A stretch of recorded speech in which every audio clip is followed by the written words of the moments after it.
Hello. All right, so we are back, and I think we're probably going to learn a little bit more about transparency mode. All right. Let's see. So basically just have our whole thing here. Oh. Let's read about Garrett.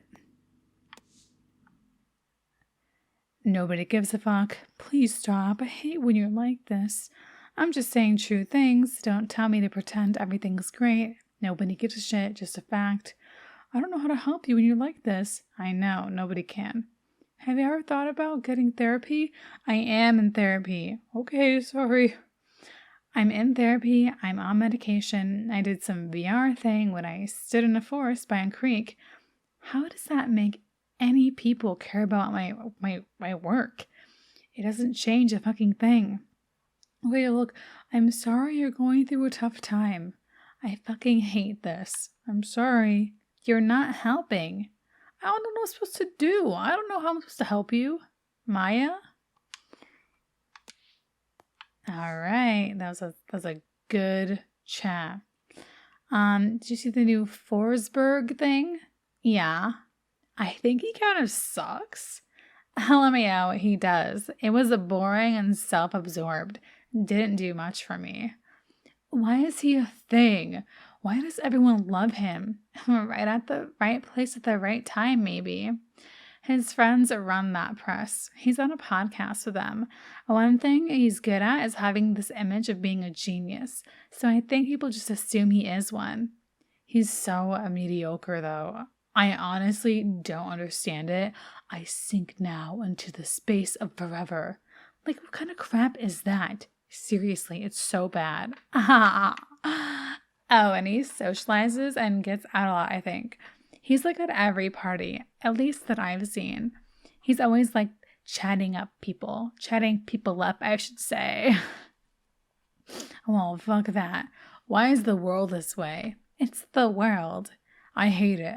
I remember being so glad to be over with high school. I didn't realize all of adult life is just high school over and over again.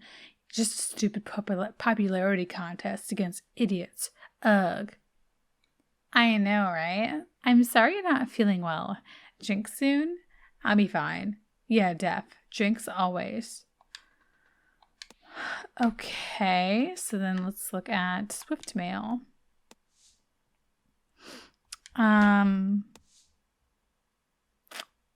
Okay. 25% off sale today only, Beacon Hill Press. Great. Oh, this is the email where they offered transparency thingy. As one of our most valued customers, we would like to give you the opportunity to participate in a pilot of a new feature that has the potential to significantly enhance the level of counseling you receive from Eliza. All right, so basically just all of that information. Maya, thank you for giving us the opportunity to read Saturation. It's not right for us, but we hope you will be able to find a home for it elsewhere. Happy New Year! Best wishes, Beacon Hill Press. Hi, Maya. I just wanted to thank you for taking out the time to pitch to us. Your treatment was engaging and thoughtful. This was a difficult decision for us, but ultimately, you will not be moving forward with your project. Wow, this gives me like too many. It's giving me PTSD for auditions responses, like rejection letters for auditions. Oh my god, I can't. Please stay in touch and keep us posted on what you're up to. It is always possible that we might work together in the future. Like, is this too real for me right now? I hope you have a wonderful holiday season and that the new year brings you success. Thank you for your submission to the Spencer Spruce Gallery Spring Showcase. Unfortunately, we feel your work is not right for the showcase, but we appreciate you taking the time to share with us. Oh my god. Oh, pair up, a dating service. Oh. someone's looking. Say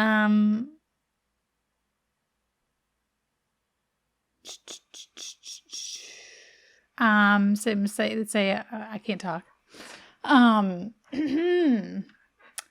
Here's a sample. I saw you're an artist on your profile. Congratulations. I love artsy chicks. Tell me more. Hi there, unicorn girl. I'm an artist too. What kind of art do you do? I'm primarily mixed media at the moment, using clay and plastic to make messed up looking creatures from your nightmares or hell. What about you? What are you into? Or this great response. Yo. There's more where that came from. Sign in to your account to see the rest of your messages. Oh, okay. So this is the email that she got about the spring showcase and that she, sent something for, and then I guess that's what she didn't get into. Uri with Amadou.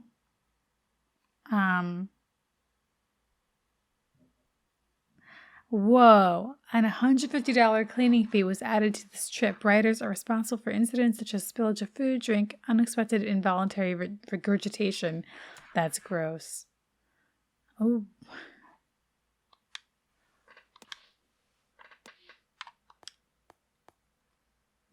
This is a rideshare app. I don't think I need to look at that.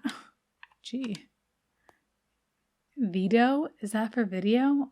I don't understand how developers name apps.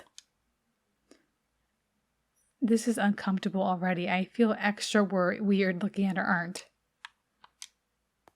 I'll stick to looking at things that they specifically want me to see.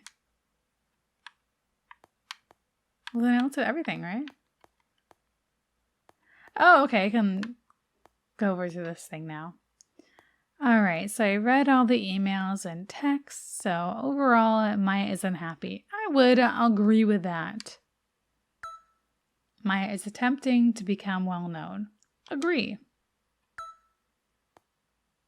Maya's efforts to become well-known are unsuccessful. I'd agree with that too. Oh. I don't know if I like learning this much about someone I don't know. It makes me feel tired for some reason. Hey, could I meet up with you again? Like for coffee, maybe? Something happened that I want to talk to you about. You okay? Yeah, I'm fine. I just want to ask something. I'll meet you wherever. What happened? Something at work. It's not a big deal, honestly, but I wanted your opinion on it, and I don't want to text about it. All right, fair enough. Get it? Thanks for meeting up with me on kind of short notice. I didn't mean to worry you. It's just something I wanted to talk about. It's fine. What happened? Well, what happened was... Where should I start? First of all, Rainer wants Eliza to be more than something that's used just for therapy. He sees it as more of a general system for talking to people, like a personal assistant. The counseling is just one of a whole range of apps he has in mind for the future. Oh, take over our lives. So I've heard. Trying to get to that. No, let me. There you go. So I've heard. Okay, so in service of developing these things, Rainer wants us to make copies of Eliza's core data and hand it off to multiple teams around the world. Some of them not even Skanda teams. Contractors, vendors, random partners. Sounds like a big file to move around. It is, but that's not the problem. What's the problem? Well, so we're fine with sharing Eliza with whoever wants it? Anyone just gets access to the corpus? Sounds like a pretty typical process. That's how big companies work, isn't it? I know, but it just feels wrong to let all these teams poke and prod at it like it's a specimen for them to dissect. Who knows what they'll do with it? Eliza is built from people's real thoughts and feelings. I wouldn't say it has humanity, but it was built from humanity. There's something there. So when Rainer talks about it like, we'll just duplicate this data set and have the labs do whatever it is they're going to do, how do we know they'll treat it with the respect it deserves and not just pry it open? slice it up into little pieces. It bothers me. I know, it's silly. I know it's just data. I shouldn't care You about can this care stuff. about something you've worked on. Erland. I'll do the first one. This is the first time I've heard a concern like this raised. I know where you're coming from, though. Sometimes you grow attached to the things you work on. Like, really attached. Yeah, I've put a lot of thought and work into Eliza since I inherited it. It's natural that maybe I'm a little protective, right? I thought maybe you'd feel the same way. I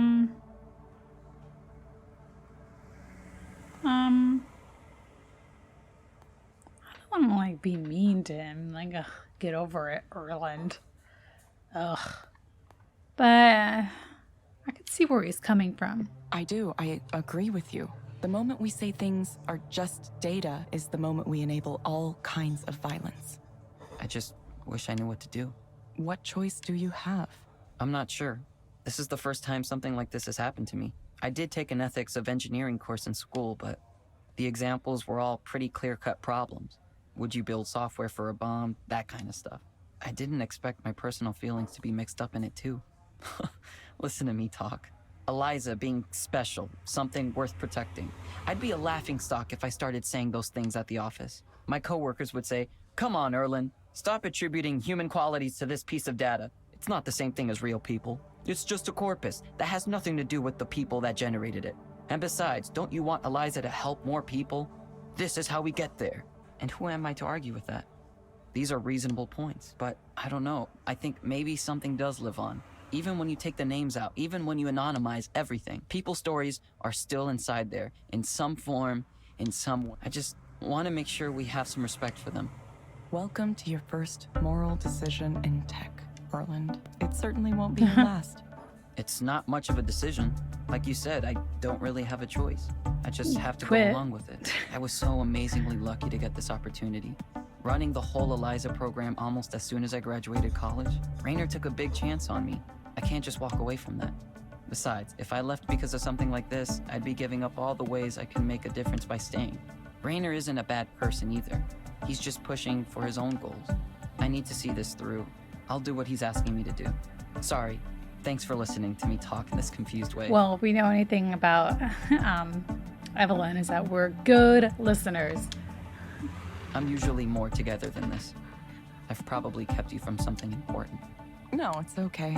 I'd already finished up work for the day when you texted. People seem to assume I'm busy, but I'm really not. Not these days. Later tonight I'm going to visit a friend, but that's all I have going on. Okay. Well, sorry. You can stop apologizing, too. Right. Right. Thanks, Evelyn. Well, I, for one, should get back to the office. Another meeting. Is it with the team in Romania? No, the Boston office this time. It's late for them, so I should try to get it done quickly. Erland hurries off to his next meeting. Should I get some more coffee? How'd your first transparency mode go? I was going to ask you after you finished, but I didn't see you in the office. It went fine. It seemed to go fine, at least. Yeah? There weren't a lot of questions. I had thought there'd be more. Yeah, for whatever reason, it's always very terse. And the questions are really short. I thought maybe you could tell me why. This feature came after my time, so I'm not sure. If I were to take a guess, Eliza only needs human confirmation to make sure it hasn't messed up. It's like it already knows the right answers, which would make it rather advanced as a system. I didn't know of any other program capable of something like that. Maybe Rainer is right. About what? Oh, he's very upbeat about Eliza's capacity to understand humans and act like them. I'm not sure I believe that, but I guess it's impressive in some ways. Yeah, it is. I feel lucky. Lucky that I get to be here and witness this revolution. And lucky I got to meet you, too. I really enjoyed your company the other night. Yeah, thanks for having me. I'll say that. Of course. Maybe you could come over again sometime. Gotta run. See you soon. Yeah, let's look around. I could stand to wear something with a little color in it. He asked for Erlen's name and wrote down Aaron. He should ask his customers to spell their names. Not enough time. I looked it up. Como baby means the light filtering through the leaves. Something you can see when the sun is out. All right, good to know. Good trivia. Good things we can save for later, down the road, whenever we need to know things, different languages. Oh. Anyway, time to head to Nora's place. I find what looks like one of Capitol Hill's older buildings. I wonder how much longer it'll be around. Lately, it feels like everything is being replaced. Sad. History is important. Hey! Sorry about the mess. It's a little messy, but not in a careless way. Just scattered. Lots of electronics everywhere. Oh, it's fine. Not like my place is super clean or anything. Is this all music equipment? Most of it. There are some controllers I was working on, too. I wanted to create this real-time control apparatus. You know, like that thing that Imogen Heap uses? No. I'm gonna say who? Who? You don't know who that is? Okay, I'm totally going to show you some videos later. I wanted my version to react to changes in my body temperature, too, so it could get more excited as the set went on. Or maybe it would really get going if I had a fever. I like that idea. Turning sickness into art. Do you want anything to drink? Or I could set up a basic patch on the Euro rack for you I to wonder play how around. I can turn the coronavirus into art. Okay, sure. Okay, sure. Are you nervous? I think the best way to learn music is just diving in, all the way. If you're willing to experiment and play around, you will learn so much.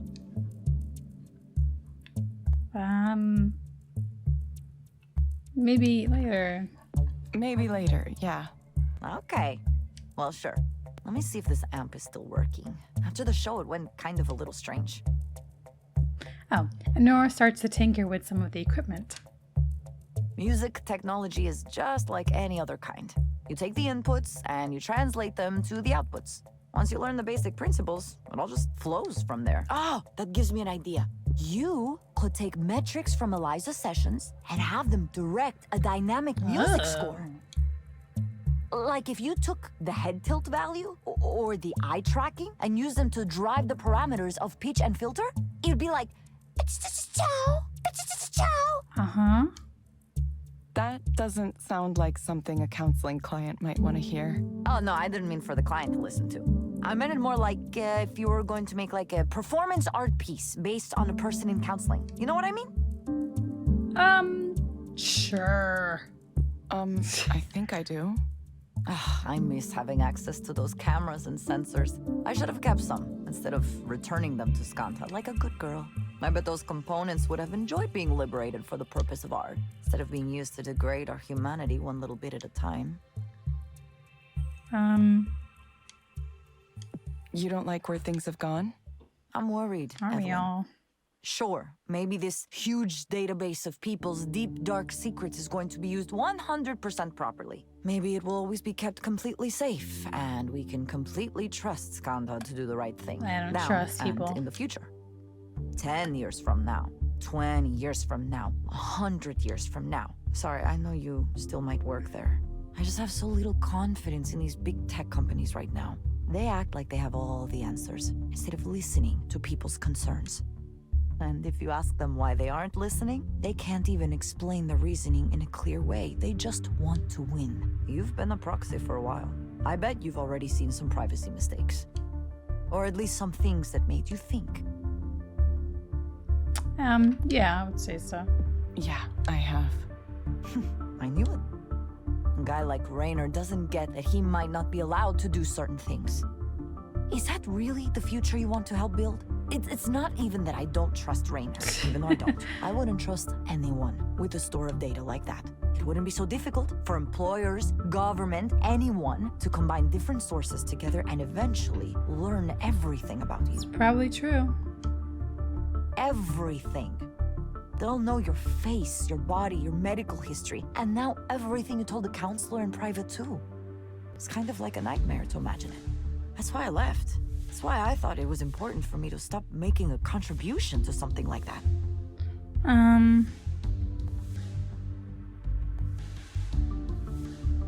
Yeah, I mean, yeah, I do have those doubts. Yeah, I have those doubts too. If I still worked for Raynor and I said these things, I'd be called a troublemaker, and he'd find a way to get rid of me. You know how it works, Evelyn. You have to be a true believer to last long at a place like that. Once you develop doubts, you are committing scary. heresies. Are you a true believer? I could pretend to be. No, but I could pretend to be. He said something strange recently. He thinks Eliza could be the base for some kind of general artificial intelligence. No. Strong AI? Really? Ugh, there's something about the books these guys read, the conferences they go to. Everything is so totalizing, so utopian. I think it messes with their brains. I don't think you could spend longer than a few days in a tech company executive suite before you completely lose touch with the real world. I don't know what to think about that. Yeah, I don't know what to think about that. Well, we could talk through it. Say Raynor is right, huh? And Eliza becomes the basis for human-like machine intelligence. What does that mean for you? How do you want to take responsibility for that? Okay, I need a drink now. Hold your thought and let me make drinks. You like absinthe, don't you?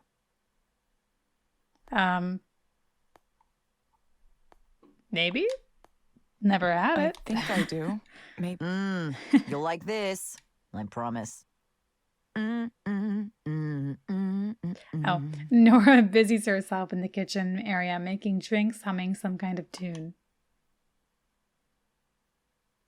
Ooh, we can look around. Kitty! Aw, Kitty. That's the one she said was a modular. I suppose they call them modulars because they're made out of modules. Oh my god. Modular. Doesn't feel like I'm making much progress here. I mean, telling me. I wonder how you're supposed to know which sounds go together. Seems both complicated and weirdly arbitrary. Anything else? Nope. Okay. Thanks again for meeting with me earlier. Sorry for being weird. Remember, you don't need to apologize. Right. What do you think of Raynor's future goals for Eliza? Like, when he says if we gather enough data, it could become a general intelligence?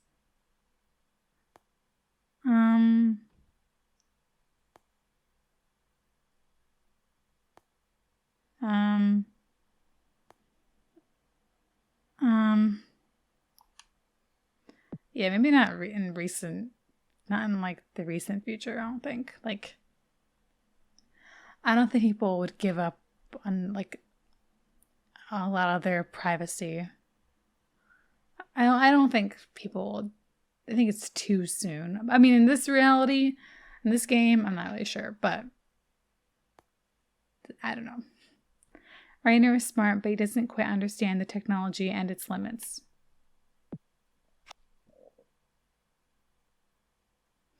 I'm supposedly a subject matter expert in this stuff. AI was my concentration in school, so I know the current state of AI is way behind what the public thinks we are. But when I listen to Raynor, I start to think of what he says might be possible. It feels like a reality can warp around him. Like, who's to say maybe I don't have enough imagination to see it like he can. Eliza does have extremely detailed data from thousands of clients' speech, facial movements, expressions, people's descriptions of what life is like for them. I don't think a corpus like this has ever existed before in human history, and if we keep adding to it and it keeps getting better, so in the future maybe Eliza can simulate a human being at a general level. But when programs indistinguishable from real people are common, how do you even define what's real anymore? You might never even be sure a message came from a real human being again. I can't stop thinking about this. What if it comes true? What if Eliza becomes a sentient being? Who knows? Is what I'll say to that. It is not clear what you mean by those terms, though. How do you know that you yourself are sentient? Wow. Haha, I don't know. That's a good question now that I think about it. I could say that I feel conscious, but if I knew what that meant. But what's to prevent me from saying I feel conscious, even if I'm only providing responses I think you want to hear? What if my own consciousness is an illusion I experience? I had not considered this, haha. Wow, this is blowing my mind a little bit. Sorry. Philosophers have discussed this. Yeah, I should read some, I know. Thanks for not minding chatting about this. I don't mind. You sure you don't have any technical questions, though? This is more fun, huh? But you're right. I might be getting a little ahead of myself. Sorry for texting so much. Erland? Yeah, right. Oops. Thanks for listening. You're welcome. Wow, that was a lot. Hey, who's that texting you so much? Has Evelyn found a special friend?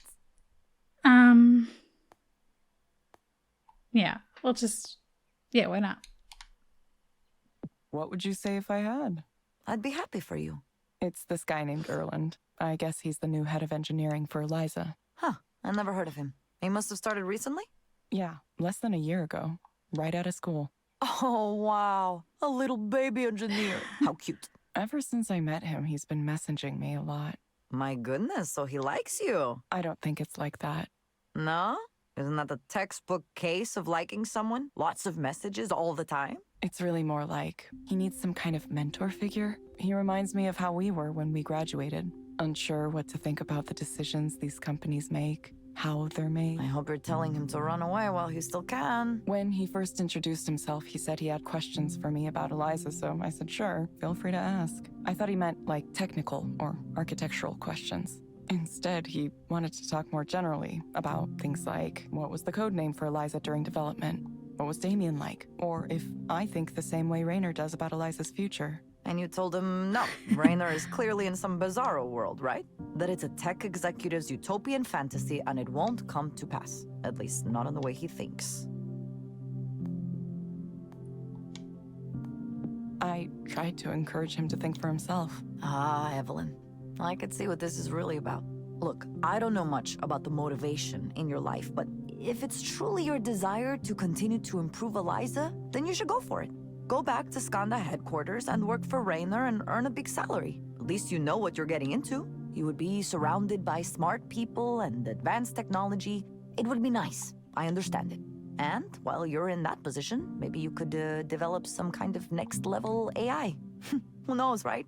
It's only that I can't imagine your technology will only be used for good things. Maybe Raynor promises that it will be. But do you trust him? What about the person who comes after him? What if the company merges with another one and the leadership changes? I wish I didn't sound so negative about this, but lately it's been a soul-searching time for me and my friends in tech. We have a lot of conversations about what we can do when our work is so easily used for morally questionable purposes. Do we try to control how our inventions are applied? Is that even possible? Or do we say, we only invented it, we didn't tell you how to use it, it's not our fault? That's why I envy you a little bit for wandering off like you did. Sometimes I think that's the only real solution, to walk away. I know that wasn't exactly a positive thing for you, Evelyn, but I wonder if it's the better choice in the end. Doing nothing at all. Technically, I worked at a bookstore for part of the time. That's mostly it, though. It's weird, it feels like no time at all. I can hardly remember any of it. For me, it's hard to imagine. I always have to be working and busy. I get so unhappy and restless if I'm not doing something all the time. What is it like to do nothing? Well, at first I tried to be productive. I would get up in the morning like I meant to go to work, get dressed, try to do a personal project or something. It didn't last for long. I told myself I just needed to take it easy for a while and unwind. Things at Skanda had been so intense and so emotional, I didn't even realize it. I felt like I'd been crumpled up into a tight... I wasn't sure I'd ever be able to relax again. I wish I could say I took advantage of the time, that I went out and did things, or that I read a lot of books or something, but I didn't. I started to sleep in, and I started to care less and less about working on projects. I would stay in bed even though I was awake. This blankness would come over me, and it just seemed fine to do nothing. All of the things I'd promised I'd do fell away, and other people kind of fell away too. I stopped keeping in touch. I let conversations die. I thought that my technical contributions to the world were over with, and that maybe I'd just work that bookstore job for the rest of my life. I was by myself, and I thought that was all right. I thought, that's how it is, really. Everyone's alone. I'm just being honest about it. I was 31 when I left Soren's group. Now I'm 34. I just slept into my mid-30s. So now here I am. Nora reaches out and puts her hand on top of mine. Evelyn, I'm sorry. I'm sorry for not saying something this whole time. I should have contacted you. It's all right. You had to live your own life, right? You notice someone isn't posting and it's just like, maybe they're taking a break. I understand. Well, I hope you feel better now. I suppose that sometimes it takes a while. Maybe. I don't know what to think anymore. I'm not even sure I know how to think anymore. Then forget it for now. Hey, Evelyn. Yeah?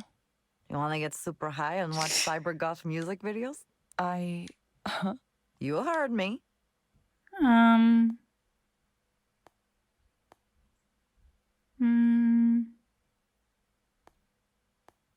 don't remember the order now, but I'll say that. I'll take you up on the second, but not the first. Well, they kind of go together, you know. Okay. Nora and I ended up having more drinks and reminiscing about times at the old Skanda office where we worked. Turns out we can really bond over these shared experiences. I got home at a reasonable time, but I couldn't sleep that night. Questions without answers kept running through my mind. What am I supposed to do? Who am I supposed to be?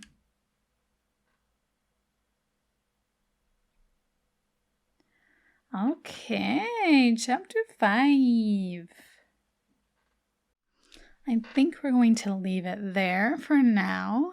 That was a fun little chapter, I would say. We learned a lot about transparency mode, so I think things are getting a little bit exciting here. So yeah, I will see you in the next one. Bye.